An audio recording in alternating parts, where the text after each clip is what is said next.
강서TV 시청자 여러분 안녕하십니까? 강서TV 방송을 진행하는 송재혁 앵커입니다.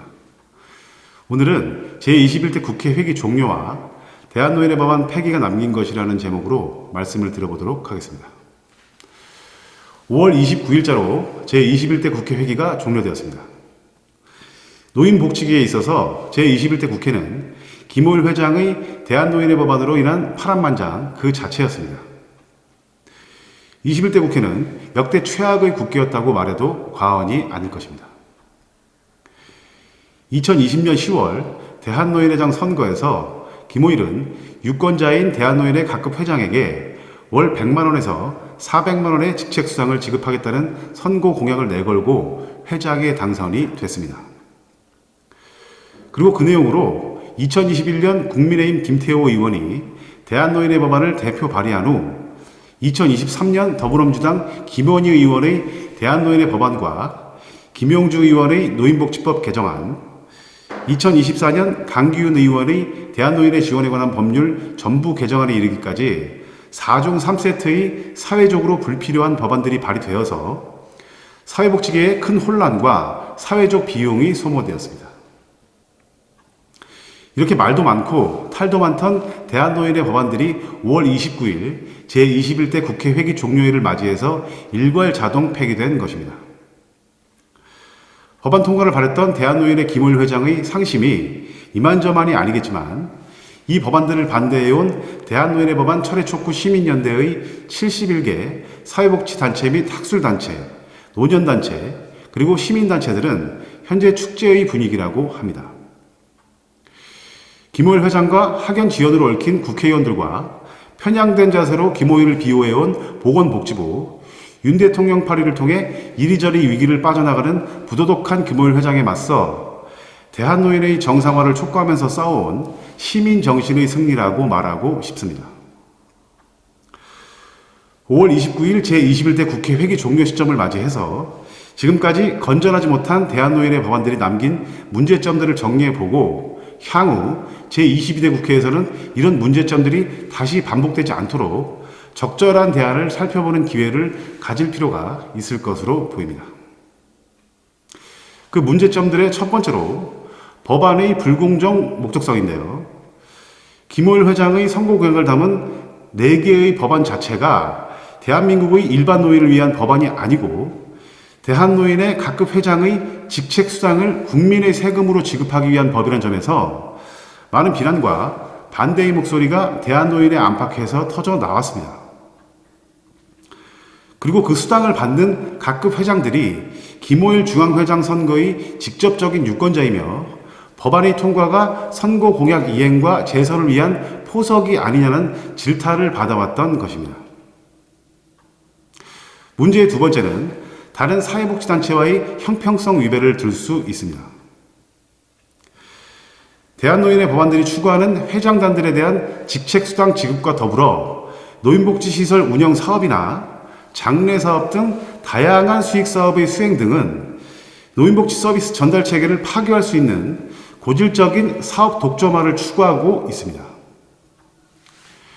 게다가 노인문화 건강증진센터를 건립해서 현재에도 내실 있게 운영되고 있는 기존 노인종합복지관 사업에까지도 대한노인회가 흡수한다는 계획을 가지고 있었다는 점에서 다른 사회복지단체와의 형평성을 어기고 있는 것입니다.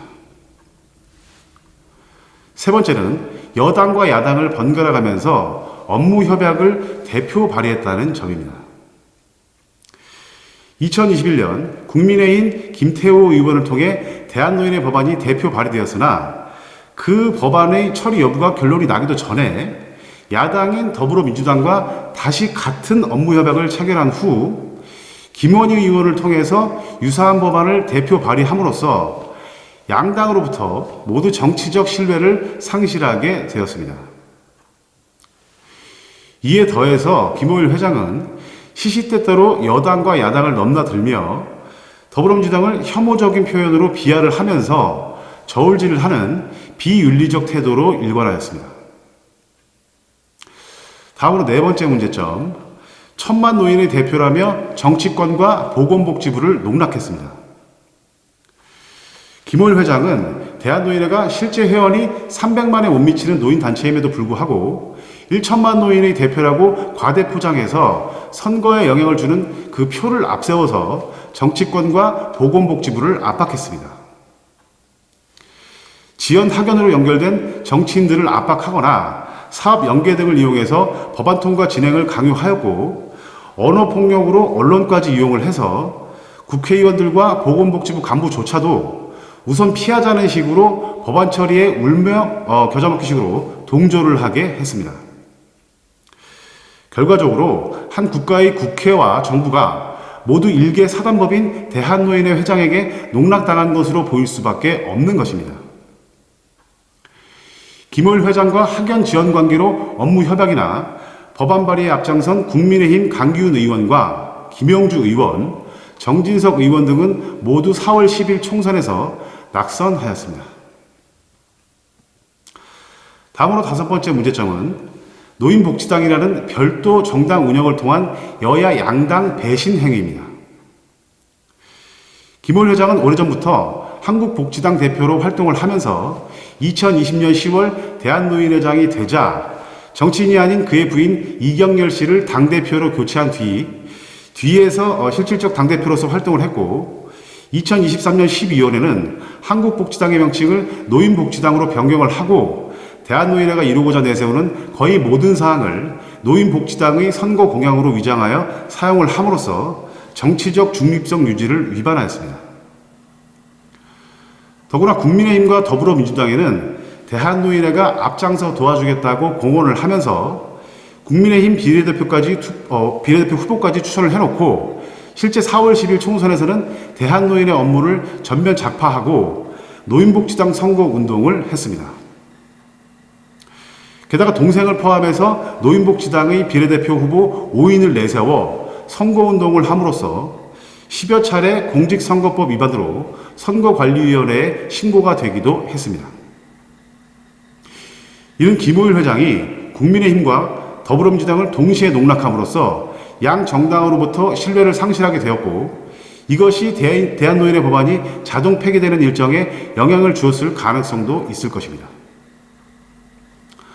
김호일 회장은 자신이 노인복지당 대표나 후보가 아님에도 불구하고 노인복지당 비례대표 선거운동 포스터에 윤석열 대통령과 자신이 함께 찍은 사진을 게재함으로써 대통령과의 관계를 선거에 악용하는 비윤리적인 행동을 자행했을 뿐만 아니라 비정상적인 대한노인의 파행 운영으로 위기에 몰릴 때마다 대통령 파리에 나서서 빈축을 사기도 했습니다. 지금도 대한노인의 홈페이지에는 윤 대통령과 자신이 대통령실에서 함께 찍은 사진을 게재하고 있다고 합니다. 마지막으로 6번째 문제점은 제사에는 관심이 없고 제밥에만 관심 있는 김호일에 의한 조직 파괴를 들 수 있을 텐데요. 대한노인의 본연의 업무에는 관심이 없고 재선에 활용할 목적으로 발의된 대한노인의 법안 통과에 올인을 하고 일반 노인의 권익 증진이나 복지보다는 이사회 보고 없이 실행하는 것으로 의심되는 한복 맵시 대회, 대한노인회 장배 임직원 파크골프 대회, 라이프 생활 박람회 등 별도 발전 기금이나 개인적 금품 수치를 노린 것으로 의심되는 사업 등에 치중을 함으로써 경로당 운영 사업 등 본연의 사업 등에 차질이 생긴 것으로 보이고 있다는 것입니다. 더구나 김호일 회장은 자신의 의견을 따르지 않는 지역연합회장이나 지회장들이 있으면 수식 감사를 통해서 징계를 하고 또 그 직위를 박탈을 하고 있어서 조직의 리더로서의 함량이 지극히 부족한 자라는 평을 듣고 있는 것으로 알려지고 있습니다. 자, 앞서 7가지 문제점들을 말씀드렸으니 이제 제22대 국회에서는 하지 말아야 할 일들에 대해서 의견을 드려보고자 합니다. 2024년 5월 30일부터 제22대 국회 회기가 시작되었습니다.